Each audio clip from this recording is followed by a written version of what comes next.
It's alive! It's alive!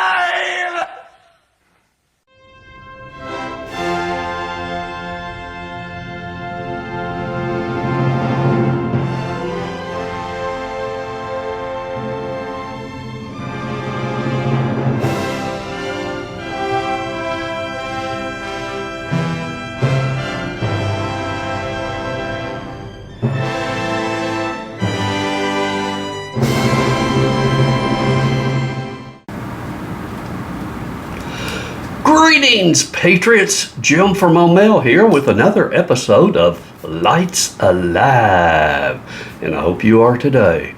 Well, we're still waiting to hear from YouTube on our appeal for fair use of a clip from The Tonight Show. You know, the one I downloaded from YouTube? Go figure, who knows? Maybe they just didn't want me to have that clip since it talked about gun control and Kamala. Could be. Whatever, let's move right along with the political season. So now we have a Democrat ticket with two of the most liberal possibilities ever to grace a presidential election.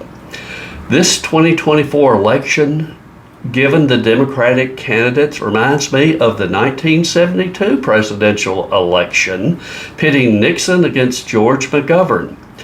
As of the third week of August of 1972, after both conventions, Nixon held a 25-point lead in the polls, 61 to 36%. Polls have always been questionable, particularly in recent years.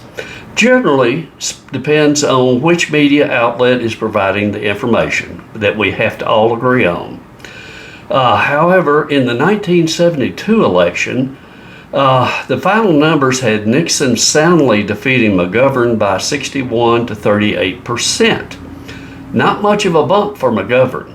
I think back and realize at that point in time, 1972, most folks considered McGovern to be the most liberal candidate ever for the Democrat Party. And I truly believe that held up until Obama. But Obama had the good old white man who supposedly was more moderate as his VP. Of course, the idea that this year's Democrat VP candidate is a moderate, middle-class, good old boy, blue-collar candidate is a complete lie. I mean, who signs a bill to put female products in a boy's bathroom? Thus, the name Tampon Tim.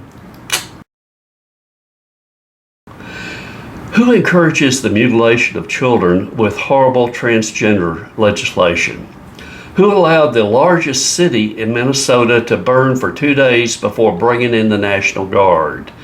Who sought and passed unnecessary legislation to impair law-abiding citizens' Second Amendment rights? I could probably go on and on concerning the liberal BS Walz has pushed while he was a Nancy Pelosi lapdog in Congress or when he was governor of Minnesota, but each of you understands what I'm saying. Today, I received a newsletter from one of my veterans organizations touting the fact that both VP candidates were enlisted veterans. The newsletter went on to state that Walz was the top enlisted NCO in his regiment when he retired. I guess that ignores the fact that he failed to complete his sergeant major course to skip out on his comrades before deployment to the Middle East. I will not denigrate any person's honorable military service, and I appreciate that both VP candidates served. But having served in a war zone myself, I put my faith in a boots-on-the-ground Marine, particularly a Marine such as J.D. Vance. We are at a turning point in the United States. As Obama informed us, elections have consequences, and the time is at hand to defend the Republic by rejecting candidates who want to turn America into a socialist paradise. I've even heard that the Democrat Socialists of America are thrilled with the Harris-Walz ticket. I think they believe and know their candidate will never win. never, never, ever, that the Harris-Walz ticket will be a close second to their desires. So they're happy about it. Now, quickly, I'll address those Democrat folks who voted in the various primaries around the country. How do you like the fact that the left and East Coast liberal and Hollywood elites decided that your vote really doesn't count when it's for the good of the party? Millions of voters were disenfranchised by the appointment of Kamala as their candidate. To those of you who voted for Biden, please remember that what the elites did to your vote. For now, this is Jim from O'Mel reminding you to vote America, not Democrat. Signing off for now.